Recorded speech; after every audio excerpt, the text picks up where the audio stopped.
The elite's latest method is to use the Muslim Brotherhood, the Quran, take away the values that made America what it is today. You say, oh, wait a minute. Separation of church and state. Come on. You show me anywhere in the Constitution of the United States of America where the expression separation of church and state is ever used. Show it to me one time. It's an expression that has been put in your mind by the elite of this world in order to be able to confuse you as to what the real issue is. So what have they done? Here it is. I'd like you to see the second. Now, a moment ago, you saw Glenn Beck. This time, I want you to see some. Oh, Glenn Beck is mild. This time, I'd like you to see a video that, as far as I'm concerned, is truly the rest of the story. Islam.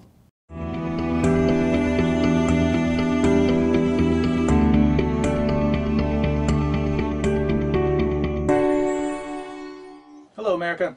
As I'm sure you already know, not long ago, Pastor Terry Jones and his church put the Quran on trial, found it guilty, and sentenced it to this.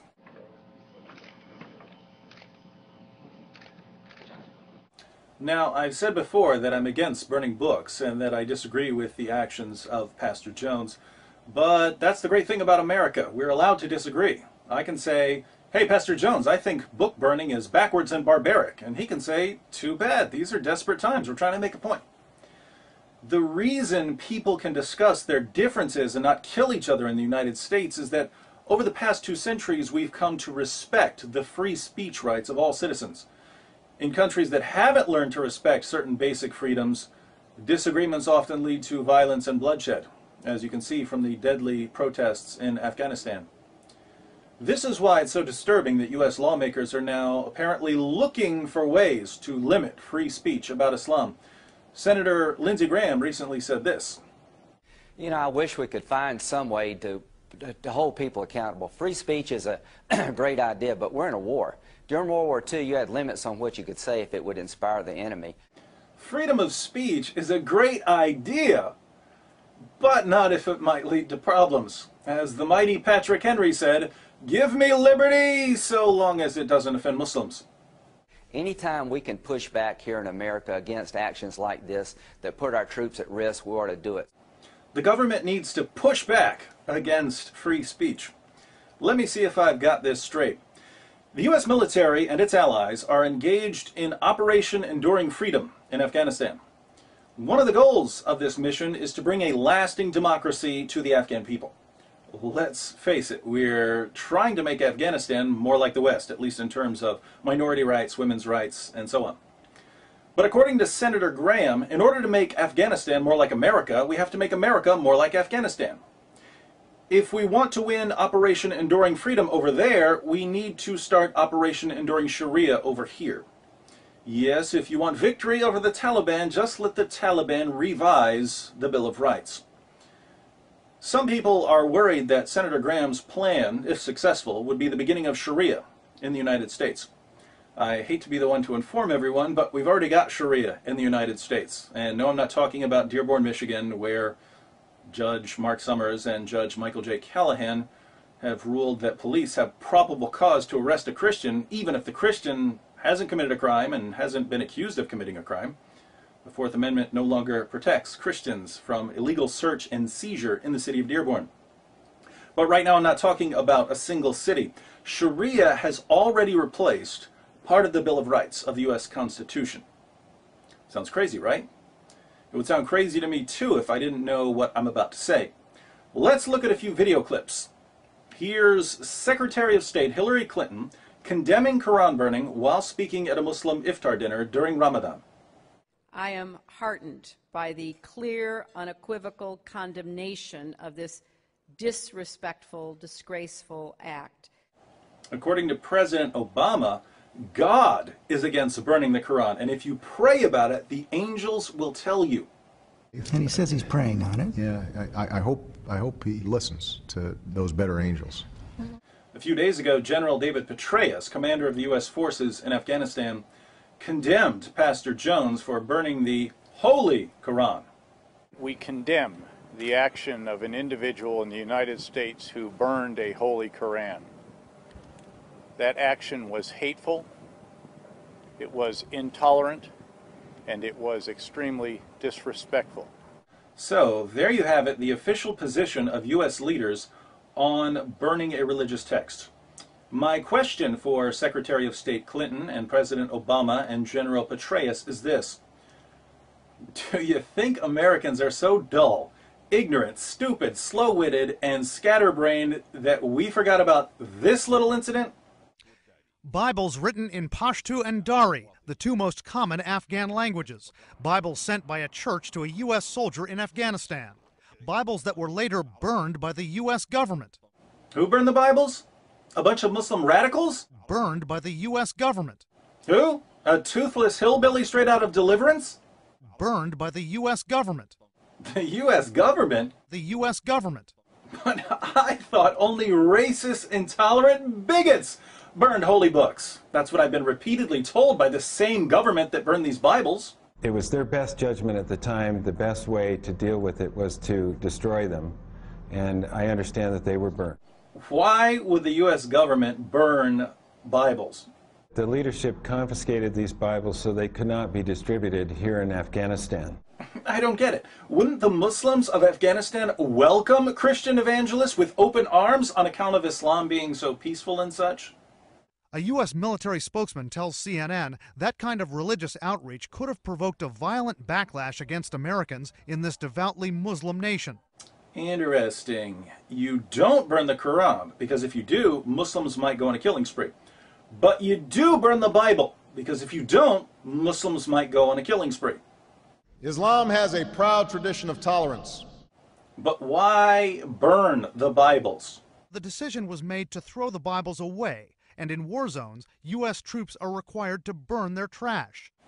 Ah, now I understand. You had to burn the Bibles because it's military policy to burn garbage. Would you like to know what the military's policy is when it comes to the Quran? I have here a copy of a Department of Defense memorandum distributed at Gitmo, explaining how U.S. soldiers are to handle the Quran if they absolutely must touch a copy. Check out the highlighted portion. Clean gloves will be put on in full view of the detainees prior to handling. 2 hands will be used at all times when handling the Quran in manner signaling respect and reverence. Care should be used so that the right hand is the primary one used to manipulate any part of the Quran due to the cultural association with the left hand. Handle the Quran as if it were a fragile piece of delicate art. The Holy Quran, the Holy Quran, the Holy Quran. According to U.S. government policy, you must handle the Quran with respect and reverence, as if it were a delicate piece of art. But feel free to burn the Bible, because that's just what you do with garbage.